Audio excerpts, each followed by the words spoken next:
नमामि शमीशाननिर्वाणरूपं विभुं व्यापकं ब्रह्मवेदस्वरूपं निजं निर्गुणं निर्विकल्पं निरीहं चिदाकाशमाकाशवासं भजेऽहम्।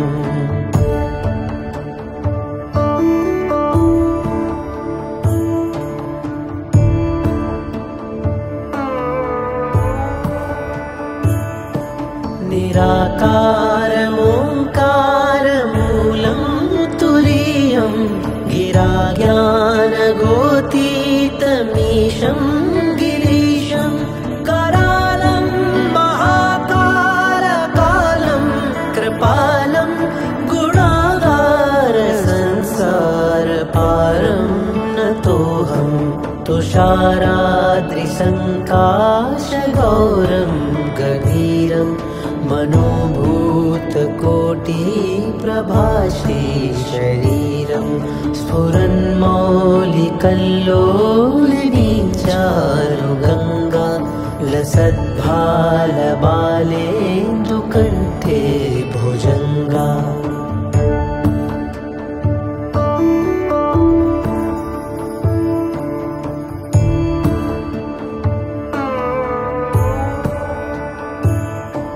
चलत्कुण्डलं भ्रूसुनेत्रं विशालं प्रसन्नाननं नीलकण्ठं दयालं मृगाधीशचर्मापरं मुण्डमालं प्रियं शङ्करं सर्वनाथं भजामि। प्रचण्डं प्रकृष्टं प्रगल्भं परेशम् अखण्डम् अजं भानुकोटिप्रकाशं त्रयः शूलनिर्मूलनं शूलपाणिं भजेऽहं भवानीपतिं भावगम्यम्।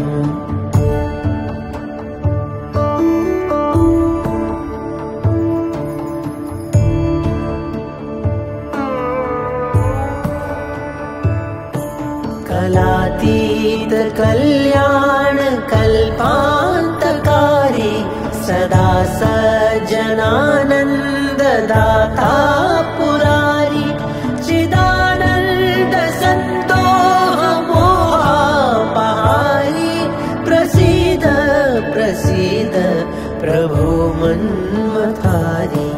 न यावत् उमानाथपादारविन्दं भजन्तीह लोके परे वा नराणां न तावत् सुखं शान्तिसन्तापनाशं प्रसीद प्रभो सर्वभूताधिवासम्।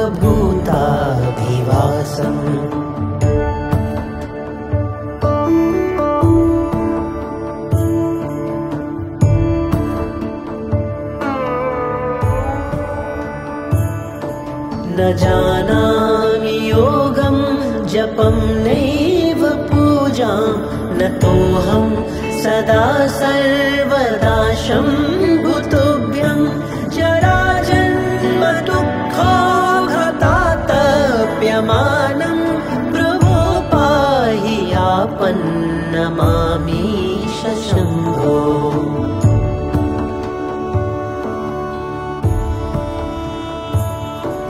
नमामि शमीशाननिर्वाणरूपं विभुं व्यापकं ब्रह्मवेदस्वरूपं निजं निर्गुणं निर्विकल्पं निरीहं चिदाकाशमाकाशवासं भजेऽहम्।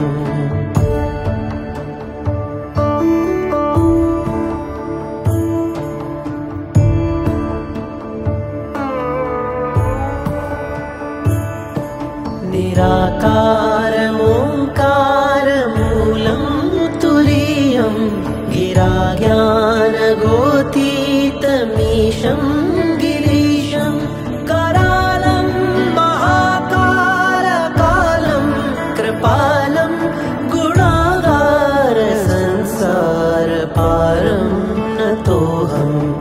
तुषाराद्रिसङ्काशगौरं गभीरं मनोभूतकोटिप्रभाषी शरीरं स्फुरन्मौलिकल्लोलिनी चारुगङ्गा लसद्भालबालेन्दुकण्ठे भुजङ्गा।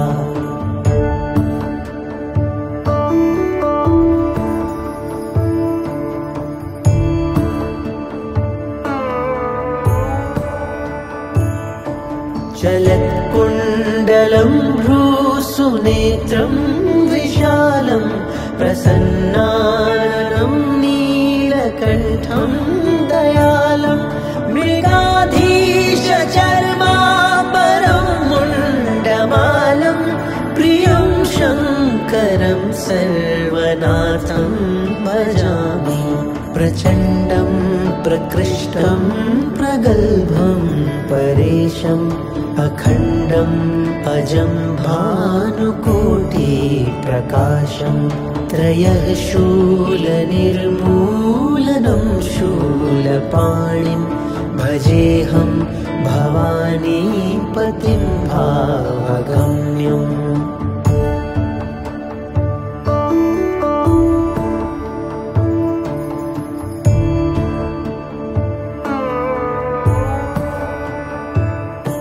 कलातीत कल्याण कल्पान्तकारी सदा सज्जनानन्ददाता पुरारी चिदानन्द सन्दोहमोहापहारी प्रसीद प्रसीद प्रभो मन्मथारी। न यावत् उमानाथ पादारविन्दम् भजन्ति लोके परे वा नराणां न तावत् सुखं शान्ति सन्तापनाशं प्रसीद प्रभो सर्वभूताधिवासम्।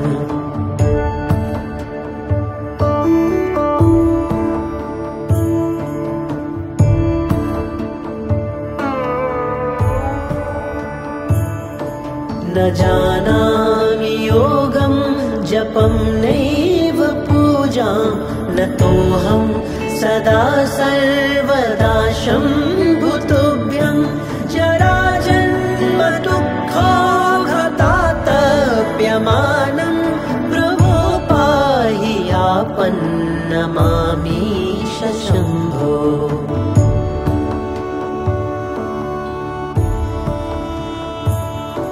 नमामि शमीशाननिर्वाणरूपं विभुं व्यापकं ब्रह्मवेदस्वरूपं निजं निर्गुणं निर्विकल्पं निरीहं चिदाकाशमाकाशवासं भजेऽहम्।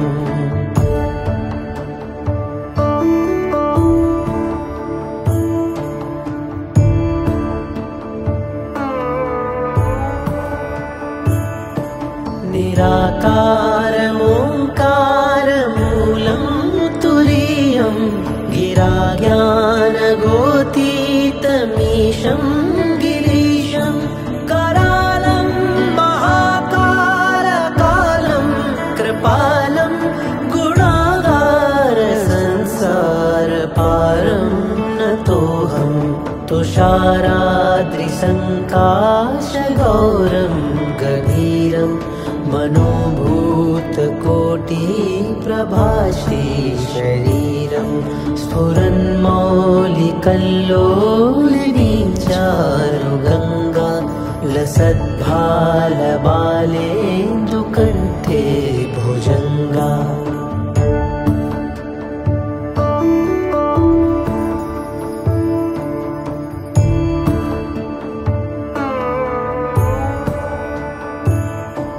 चलत्कुण्डलं भ्रूसुनेत्रं विशालं प्रसन्नाननं नीलकण्ठं दयालं मृगाधीशचर्मापरं मुण्डमालं प्रिय सर्वनाथं भजामि। प्रचण्डं प्रकृष्टं प्रगल्भं परेशम् अखण्डम् अजं भानुकोटिप्रकाशम् त्रयः शूलनिर्मूलनं शूलपाणिं भजेऽहं भवानीपतिं भावगम्यम्।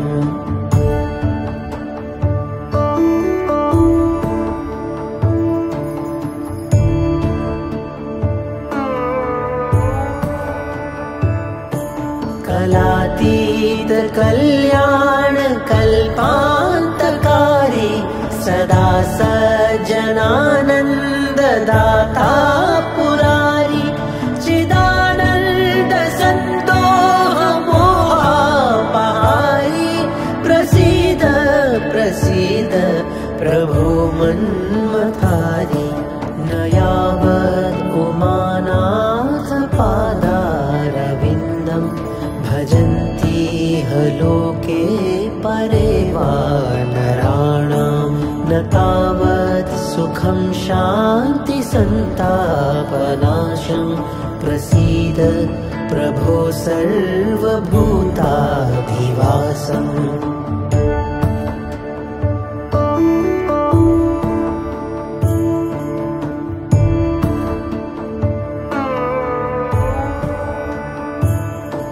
न जानामि योगं जपं नैव पूजां न तोऽहं सदा सर्वदा शम्भुतुभ्यं जराजन्म दुःखाघातातप्यमानं प्रभो पाहि आपन्नमामीश शम्भो।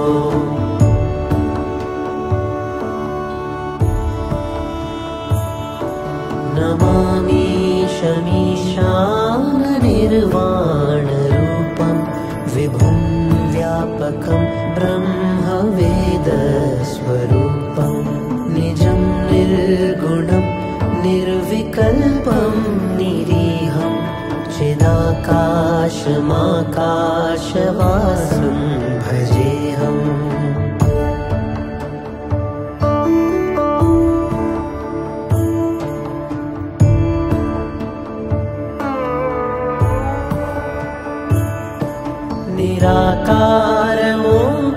निराकारमोङ्कारमूलं तुरीयं गिराज्ञानगोतीतमीशं गिरीशं करालं महाकालकालं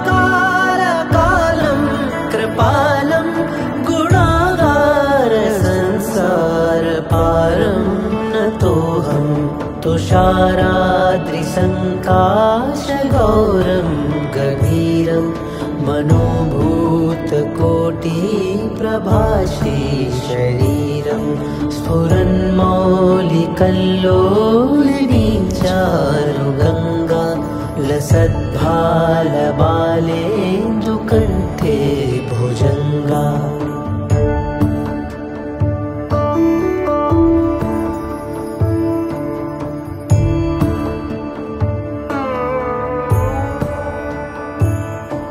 चलत्कुण्डलं भ्रूसुनेत्रं विशालं प्रसन्नाननं नीलकण्ठं दयालं मृगाधीशचर्माम्बरं मुण्डमालं प्रियं शङ्करं सर्वनाथं भजामि। प्रचण्डं प्रकृष्टं प्रगल्भं परेशम् अखण्डम् अजं भानुकोटिप्रकाशम् त्रयः शूलनिर्मूलनं शूलपाणिं भजेऽहं भवानीपतिं भावगम्यम्।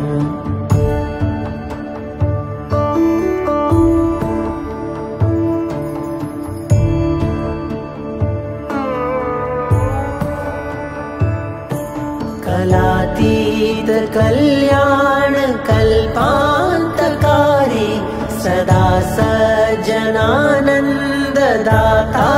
पुरारी चिदानन्द सन्तोष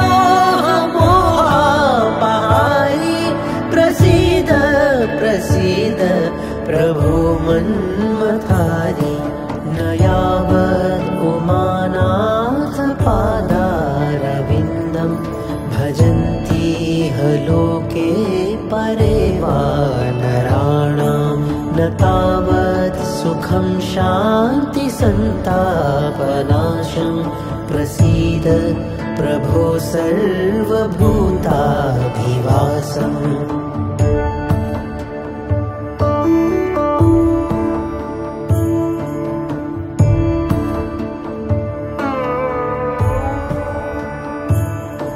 न जानामि योगं जपं नैव पूजां न तोऽहं सदा सर्वदा शम्भुतुभ्यं जराजन्म दुःखोऽघतातप्यमानं प्रभो पाहि आपन्नमामीश शम्भो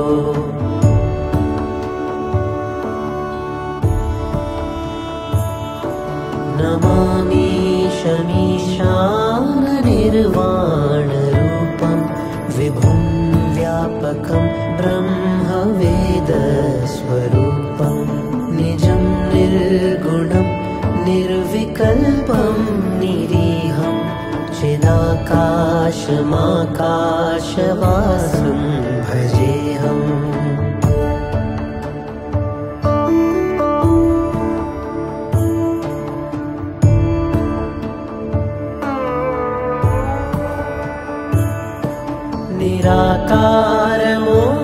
निराकारमोङ्कारमूलं तुरीयं गिराज्ञानगोतीतमीशं गिरीशं करालं महाकारकालं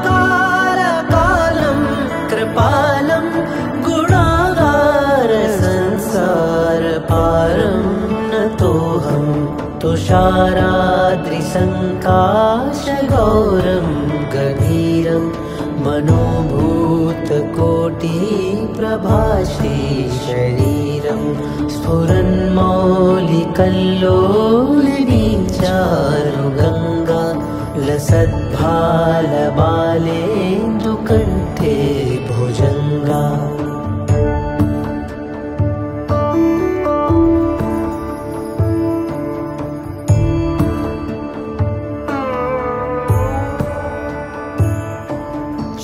चलत्कुण्डलं भ्रूसुनेत्रं विशालं प्रसन्नाननं नीलकण्ठं दयालं मृगाधीशचर्माम्बरं मुण्डमालं प्रियं शङ्करं सर्वनाथं भजामि प्रचण्डं प्रकृष्टं प्रगल्भं परेशम् अखण्डम् अजं भानुकोटिप्रकाशं त्रयः शूलनिर्मूलनं शूलपाणिं भजेऽहं भवानीपतिं भावगम्यम्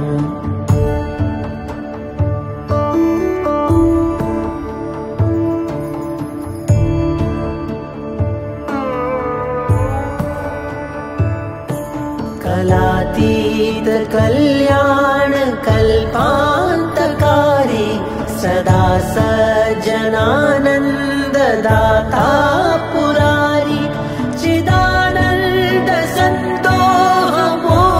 चिदानन्दसन्दोहमोहापहारी प्रसीद प्रसीद प्रभो मन्मथारी न यावत् उमानाथ पादारविन्दं भजन्ति लोके परे वा नराणां न तावत् सुखं शान्ति सन्तापनाशं प्रसीद प्रभो सर्वभूताधिवासम्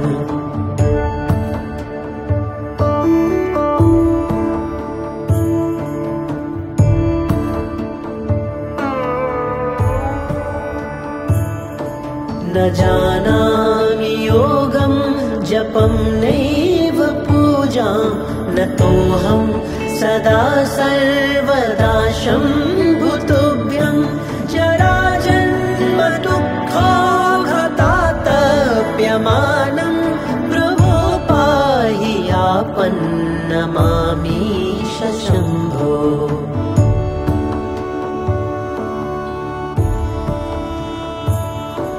नमामि शमीशाननिर्वाणरूपं विभुं व्यापकं ब्रह्मवेदस्वरूपं निजं निर्गुणं निर्विकल्पं निरीहं चिदाकाशमाकाशवासं भजेऽहम्।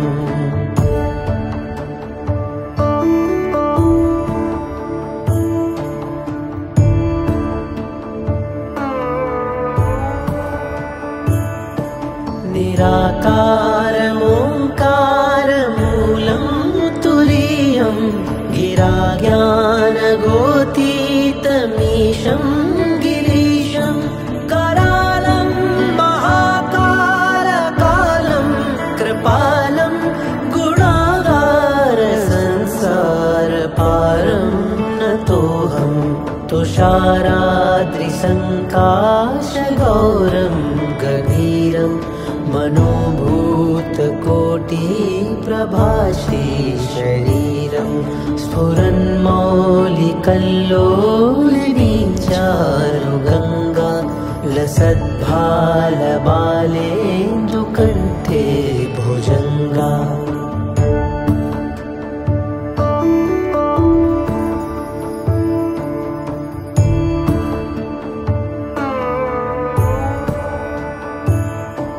चलत्कुण्डलं भ्रूसुनेत्रं विशालं प्रसन्नाननं नीलकण्ठं दयालं मृगाधीशचर्माम्बरं मुण्डमालं प्रियं शङ्करं सर्वनाथं भजामि। प्रचण्डं प्रकृष्टं प्रगल्भं परेशम् अखण्डम् अजं भानुकोटिप्रकाशं त्रयः शूलनिर्मूलनं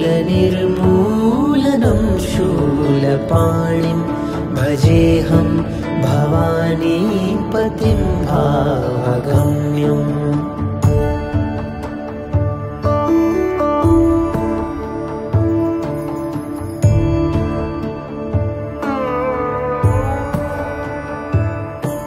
कलातीतकल्याणकल्पान्तकारी सदा सज्जनानन्ददाता पुरारी चिदानन्दसन्दोहमोहापहारी प्रसीद प्रसीद प्रभो मन्मथारी।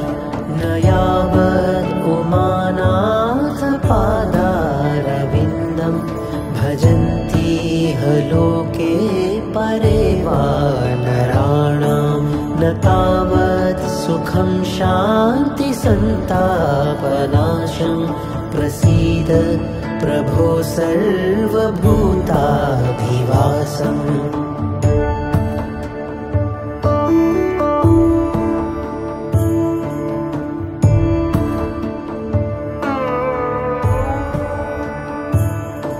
न जानामि योगं जपं नैव पूजां नतोऽहं सदा सर्वदा शम्भुतुभ्यं जराजन्म दुःखोऽघतातप्यमानं प्रभो पाहि आपन्नमामीश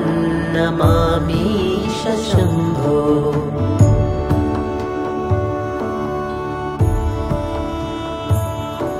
नमामि शमीशाननिर्वाणरूपं विभुं व्यापकं ब्रह्मवेदस्वरूपं निजं निर्गुणं निर्विकल्पं निरीहं चिदाकाशमाकाशवासं भजेऽहम्।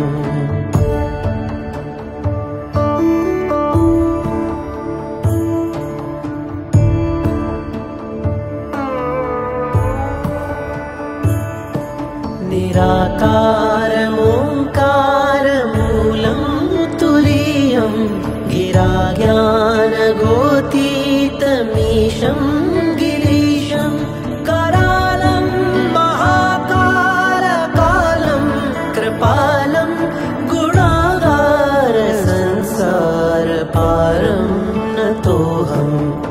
तुषाराद्रिसङ्काशगौरं गभीरं मनोभूतकोटिप्रभाश्रीशरीरं स्फुरन्मौलिकल्लोलिनी चारुगङ्गा लसद्भालबालेन्दुकण्ठे भुजङ्गा।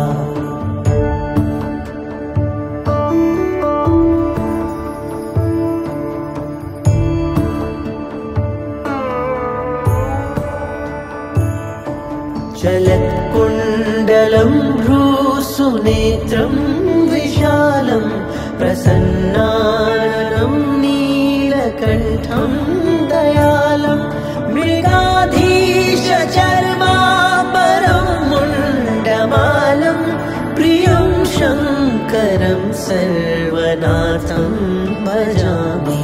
प्रचण्डं प्रकृष्टं प्रगल्भं परेशम् अखण्डम् अजं भानुकोटिप्रकाशं त्रयः शूलनिर्मूलनं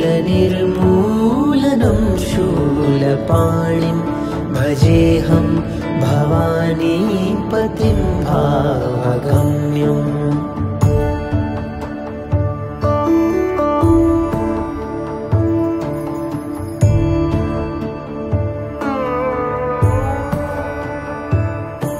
कलातीतकल्याणकल्पान्तकारी सदा सज्जनानन्ददाता पुरारी चिदानन्दसन्दोहमोहापहारी प्रसीद प्रसीद प्रभो मन्मथारी।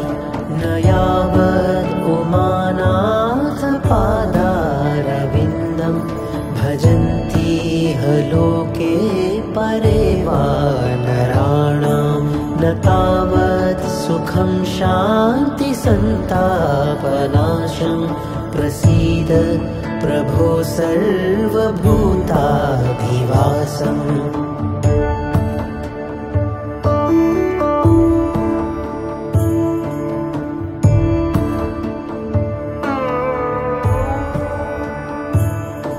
न जानामि योगं जपं नैव पूजां न तोऽहं सदा सर्वदा शम्भुतुभ्यं जराजन्म दुःखोऽघतातप्यमानं प्रभो पाहि आपन्नमामीश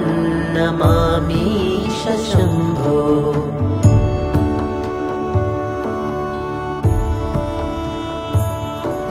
नमामि शमीशाननिर्वाणरूपं विभुं व्यापकं ब्रह्मवेदस्वरूपं निजं निर्गुणं निर्विकल्पं निरीहं चिदाकाशमाकाशवासं भजेऽहम्।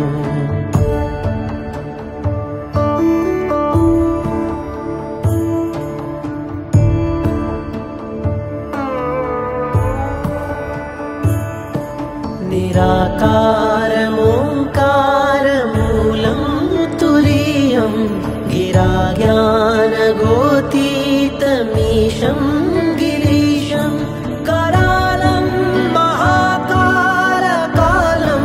कृपालं गुणागारसंसारपारं नतोऽहं तुषाराद्रिसङ्काशगौरं गभीरं मनोभूतकोटिप्रभाश्रीशरीरं स्फुरन्मौलिकल्लोलिनी चारुगङ्गा लसद्भालबालेन्दुकण्ठे भुजङ्गा।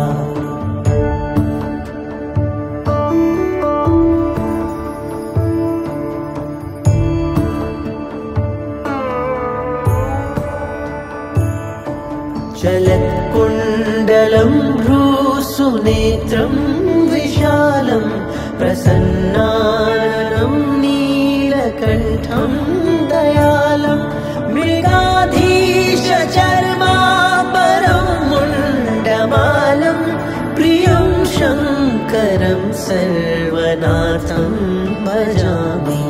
प्रचण्डं प्रकृष्टं प्रगल्भं परेशम् अखण्डम् अजं भानुकोटिप्रकाशं त्रयः शूलनिर्मूलनं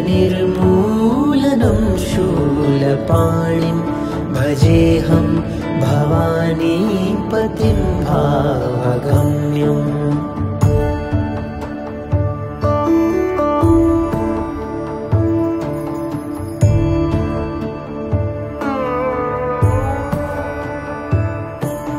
कलातीत कल्याण कल्पान्तकारी सदा सज्जनानन्ददाता पुरारी चिदानन्द सन्तोष मोहापहारी प्रसीद प्रसीद प्रभो मन्मथारी न यावत् उमानाथ पादारविन्दम् भजन्तीह लोके परे वा नराणां न तावत् सुखं शान्ति सन्तापनाशं प्रसीद प्रभो सर्वभूताधिवासम्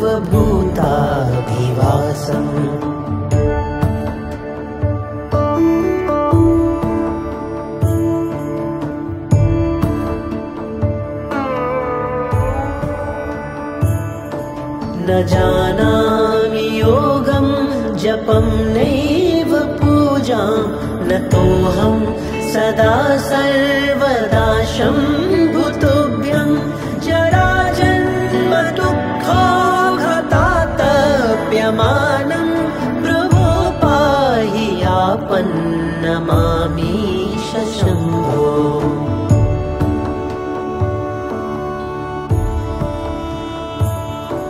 नमामि शमीशाननिर्वाणरूपं विभुं व्यापकं ब्रह्मवेदस्वरूपं निजं निर्गुणं निर्विकल्पं निरीहं चिदाकाशमाकाशवासं भजेऽहम्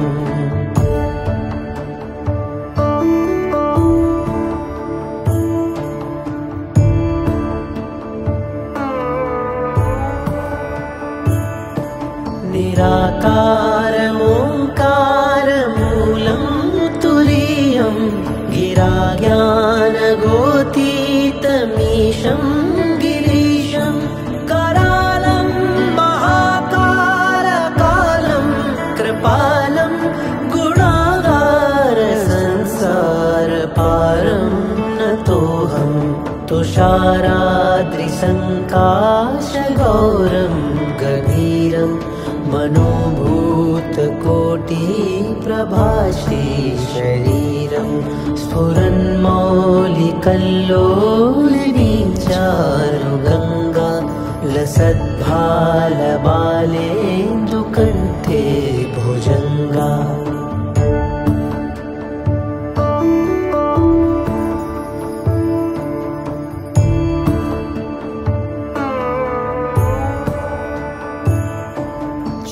चलत्कुण्डलं भ्रूसुनेत्रं विशालं प्रसन्नाननं नीलकण्ठं दयालं मृगाधीशचर्माम्बरं मुण्डमालं प्रियं शङ्करं सर्वनाथं भजामि प्रचण्डं प्रकृष्टं प्रगल्भं परेशम् अखण्डम् अजं भानुकोटिप्रकाशं त्रयः शूलनिर्मूलनं शूलपाणिं भजेऽहं भवानीपतिं भावगम्यम्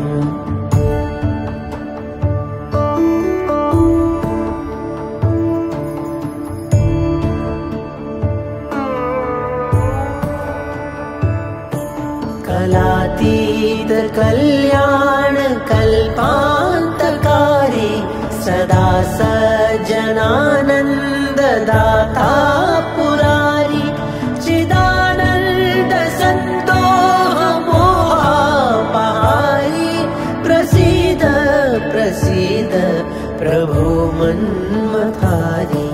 न यावत् उमानाथ पादारविन्दं भजन्ति लोके परे वा नराणां। न तावत् सुखं शान्ति सन्तापनाशं प्रसीद प्रभो सर्वभूताधिवासम्।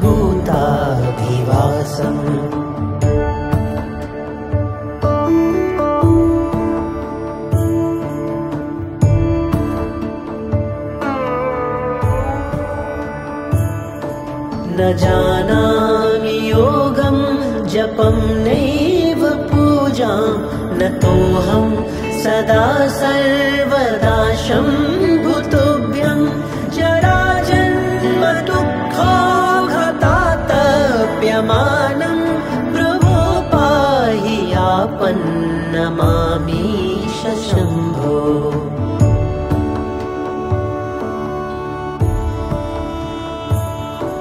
नमामि शमीशाननिर्वाणरूपं विभुं व्यापकं ब्रह्मवेदस्वरूपं।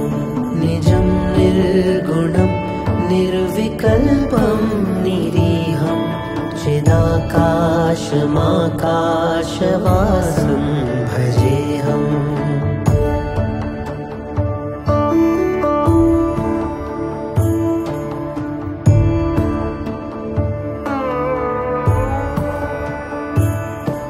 निराकारमोङ्कारमूलं तुरीयं गिराज्ञानगोतीतमीशं गिरीशं।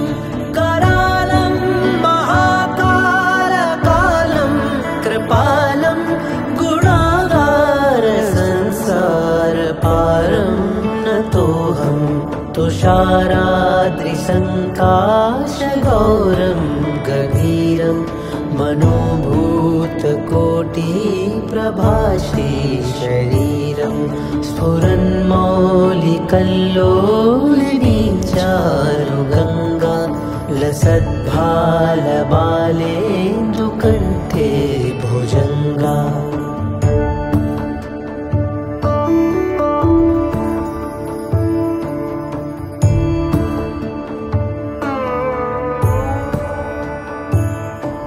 चलत्कुण्डलं भ्रूसुनेत्रं विशालं प्रसन्नाननं नीलकण्ठं दयालं।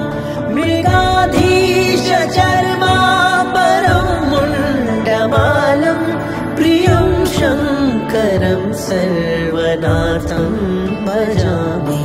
प्रचण्डं प्रकृष्टं प्रगल्भं परेशम् अखण्डम् अजं भानुकोटिप्रकाशं।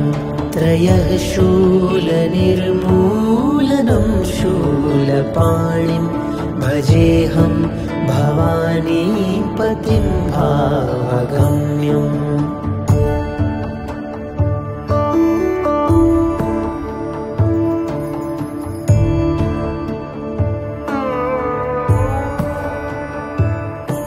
कलातीत कल्याणकल्पान्तकारी सदा सज्जनानन्ददाता पुरारी।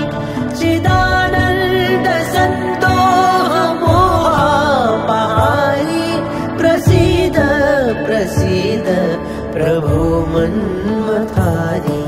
न यावत् उमानाथ पादारविन्दं भजन्ति लोके परे वा नराणां। न तावत् सुखं शान्ति सन्तापनाशं प्रसीद प्रभो सर्वभूताधिवासम्।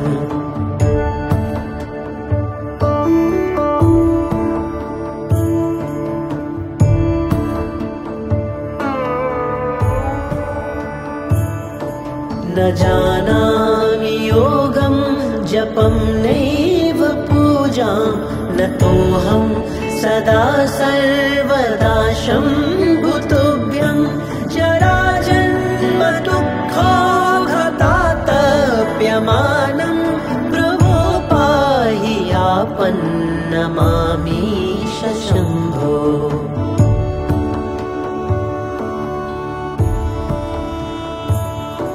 नमामि शमीशाननिर्वाणरूपं विभुं व्यापकं ब्रह्मवेदस्वरूपं निजं निर्गुणं निर्विकल्पं निरीहं चिदाकाशमाकाशवासं भजेऽहम्।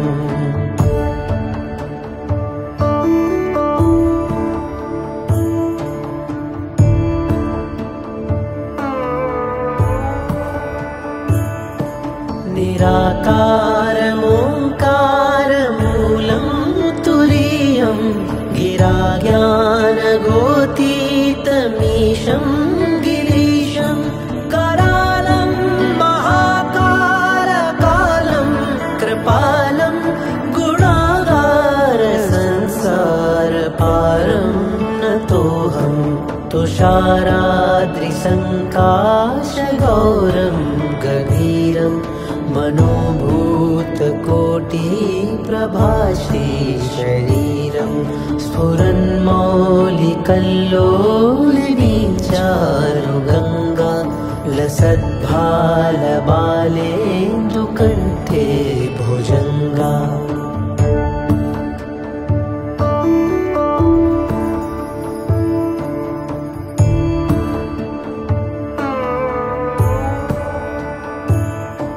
चलत्कुण्डलं भ्रूसुनेत्रं विशालं प्रसन्नाननं नीलकण्ठं दयालं मृगाधीशचर्माम्बरं मुण्डमालं प्रियं शङ्करं सर्वनाथं भजामि। प्रचण्डं प्रकृष्टं प्रगल्भं परेशम् अखण्डम् अजं भानुकोटिप्रकाशं त्रयः शूलनिर्मूलनं शूलपाणिं भजेऽहं भवानीपतिं भावगम्यम्।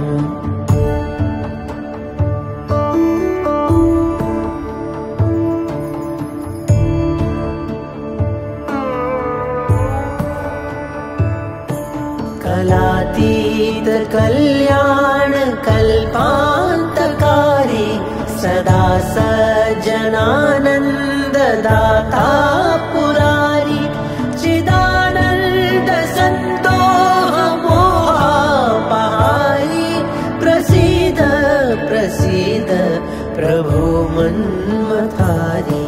न यावत् उमानाथपादारविन्दं भजन्तीह लोके परे वा नराणां न तावत् सुखं शान्तिसन्तापनाशं प्रसीद प्रभो सर्वभूताधिवासम्।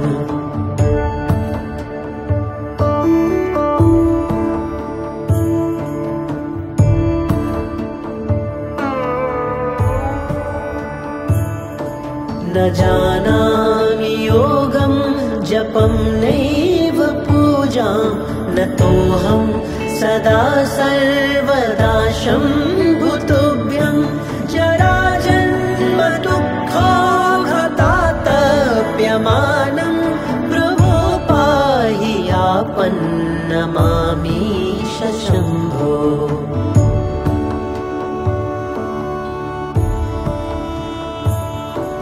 नमामि शमीशाननिर्वाणरूपं विभुं व्यापकं ब्रह्मवेदस्वरूपं निजं निर्गुणं निर्विकल्पं निरीहं चिदाकाशमाकाशवासं भजेऽहम्।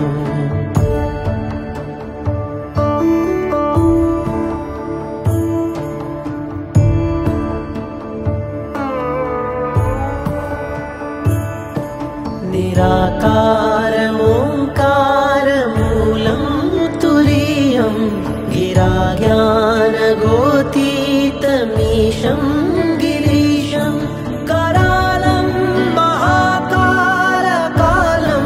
कृपालं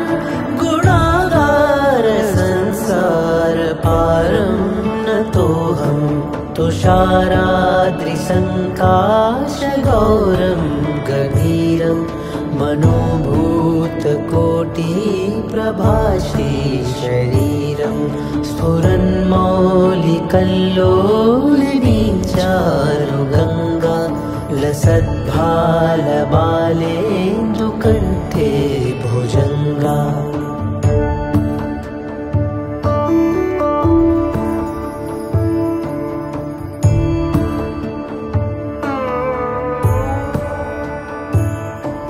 चलत्कुण्डलं भ्रूसुनेत्रं विशालं प्रसन्नाननं नीलकण्ठं दयालं मृगाधीशचर्मापरं मुण्डमालं प्रियं शङ्करं सर्वनाथं भजामि।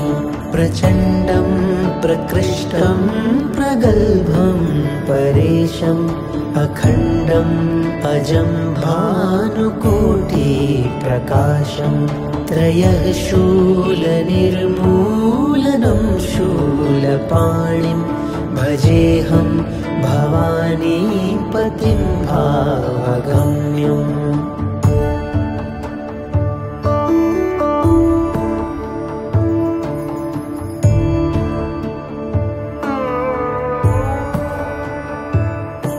कलातीत कल्याण कल्पान्तकारी सदा सज्जनानन्ददाता पुरारी चिदानन्द सन्तोषमोहापहारी प्रसीद प्रसीद प्रभो मन्मथारी।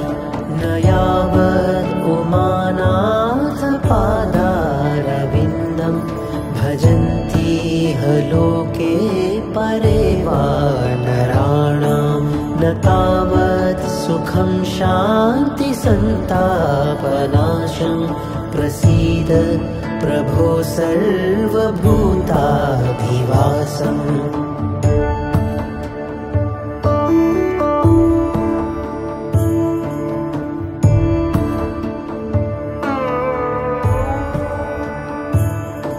न जानामि योगं जपं नैव पूजां न तोऽहं सदा सर्वदा शम्भुतुभ्यं जराजन्म दुःखोऽघतातप्यमानं प्रभो पाहि आपन्नमामीश शम्भो।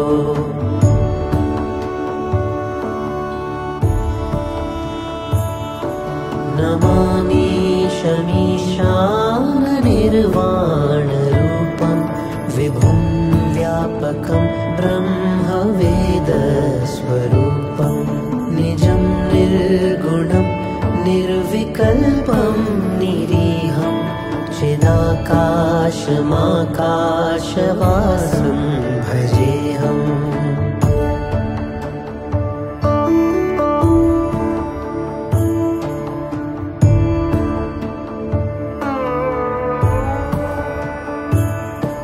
निराकारमोङ्कारमूलं तुरीयं गिराज्ञानगोतीतमीशं गिरीशं करालं महाकारकालं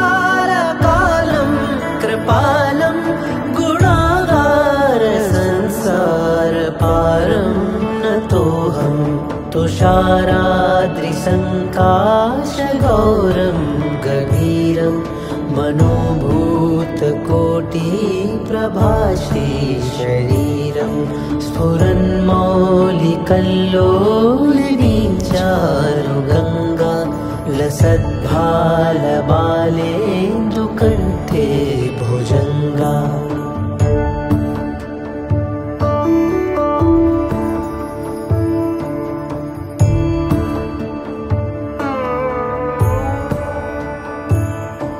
चलत्कुण्डलं भ्रूसुनेत्रं विशालं प्रसन्नाननं नीलकण्ठं दयालं मृगाधीशचर्मापरं मुण्डमालं प्रिय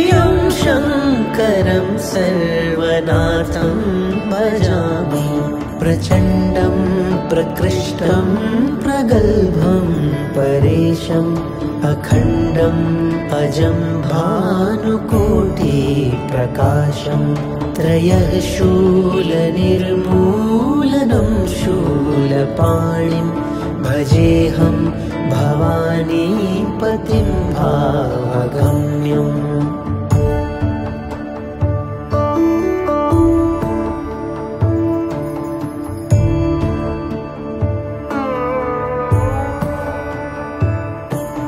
कलातीत कल्याण कल्पान्तकारी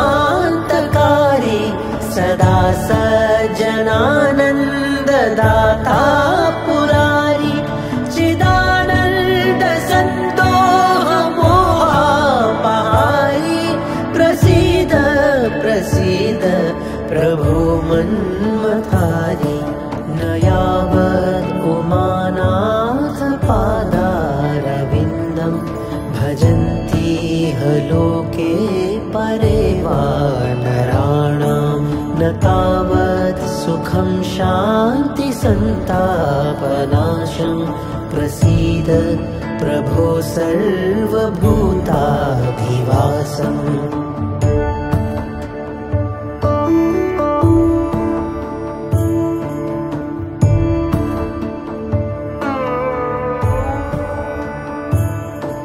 न जानामि योगं जपं नैव पूजां न तोऽहं सदा सर्वदा शम्भुतुभ्यं जराजन्म दुःखाघातातप्यमानं प्रभो पाहि आपन्नमामीश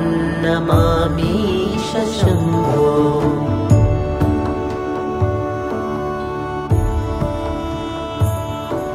नमामि शमीशाननिर्वाणरूपं विभुं व्यापकं ब्रह्मवेदस्वरूपं निजं निर्गुणं निर्विकल्पं निरीहं चिदाकाशमाकाशवासं भजेऽहम्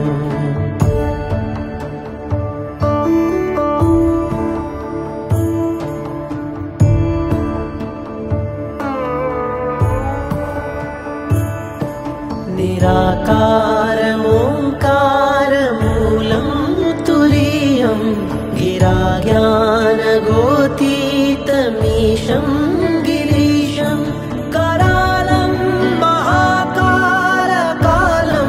कृपालं गुणागारसंसारपारं नतोऽहं तुषाराद्रिसङ्काशगौरं गभीरं मनोभूतकोटिप्रभासी शरीरं स्फुरन्मौलिकल्लोलिनीं चारुगङ्गा लसद्भालबालेन्दुकण्ठे भुजङ्गा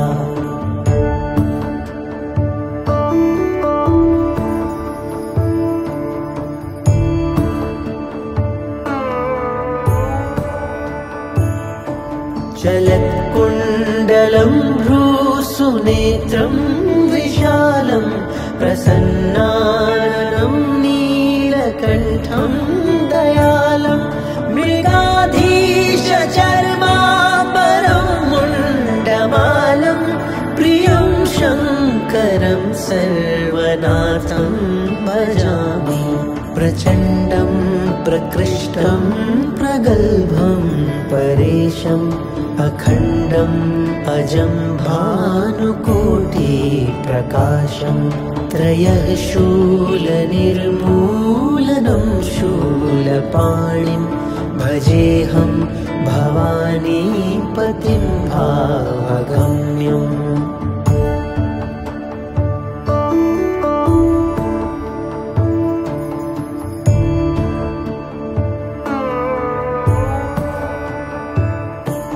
कलातीत कल्याण कल्पान्तकारी सदा सज्जनानन्ददाता पुरारी चिदानन्द सन्तोष मोहापहारी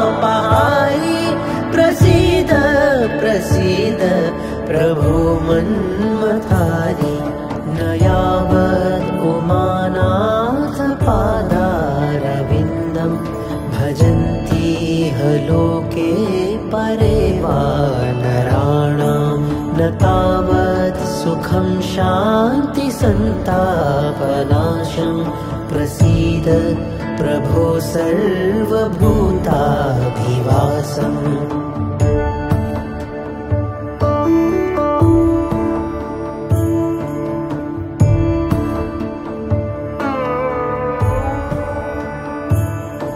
न जानामि योगं जपं नैव पूजां न तोऽहं सदा सर्वदा शम्भुतुभ्यं जराजन्म दुःखोऽघतातप्यमानं प्रभो पाहि आपन्नमामीश शम्भो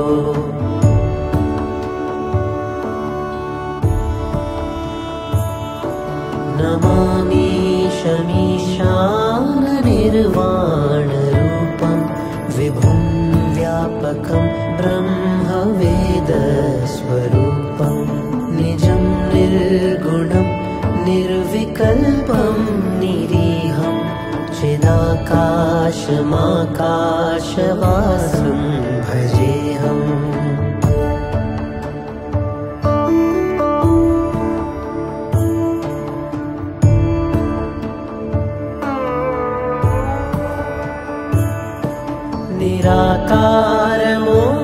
निराकारमोङ्कारमूलं तुरीयं गिराज्ञानगोतीतमीशं गिरीशं करालं महाकारकालं कृपालं गुणागारसंसारपारं नतोऽहं तुषाराद्रिसङ्काशगौरं गभीरं मनोभूतकोटिप्रभाश्रीशरीरं स्फुरन्मौलिकल्लोलिनीं चारुगङ्गा लसद्भालबालेन्दुकण्ठे भुजङ्गा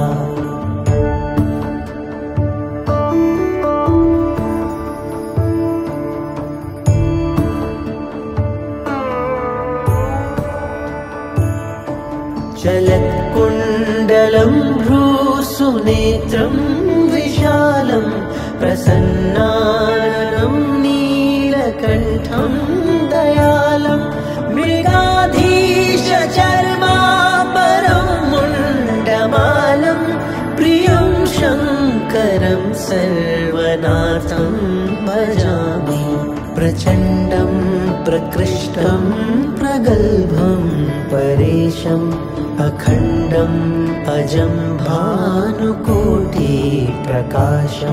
त्रयः शूलनिर्मूलनं शूलपाणिं भजेऽहं भवानीपतिं भावगम्यम्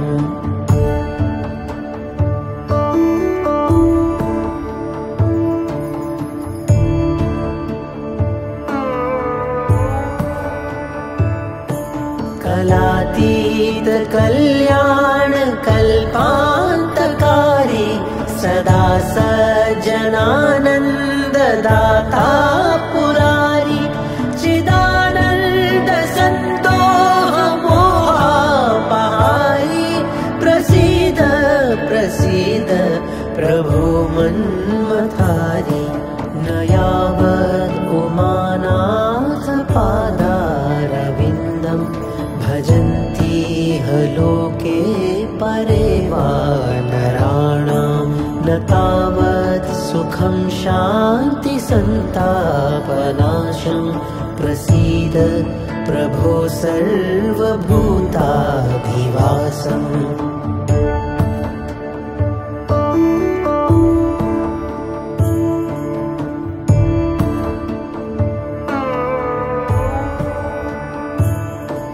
न जानामि योगं जपं नैव पूजां न तोऽहं सदा सर्वदा शम्भुतुभ्यं जराजन्म दुःखोऽघ